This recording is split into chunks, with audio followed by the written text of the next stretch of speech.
Bom dia, bonjour à tous. Aujourd'hui, je vais vous parler du drapeau portugais.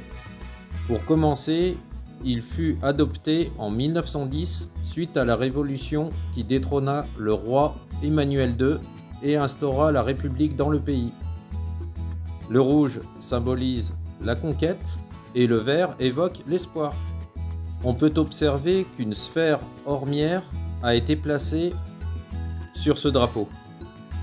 Et cela est un hommage au prince Henri le Navigateur, explorateur du XVe siècle, qui a animé toute sa vie une sorte de croisade personnelle après la redécouverte de Madère en 1419.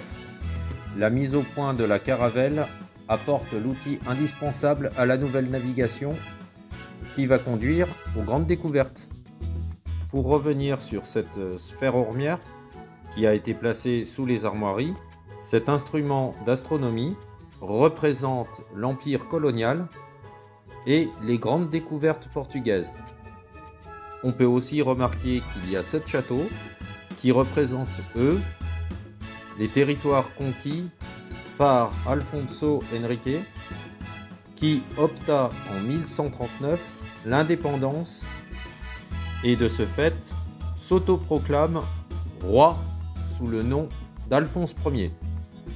Et ceci après la bataille de Ric, où il y vainquit 5 rois, qui sont représentés par des écus bleus.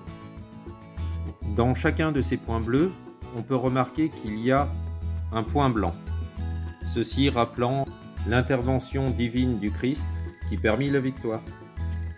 La superficie du pays représente 92 212 km² pour 10 269 417 habitants en 2019.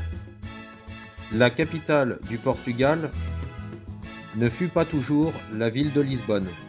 En effet, en 1255, le roi du Portugal, Alfonso III, a décidé de quitter Coimbra, ville qui jusqu'à là était la capitale portugaise.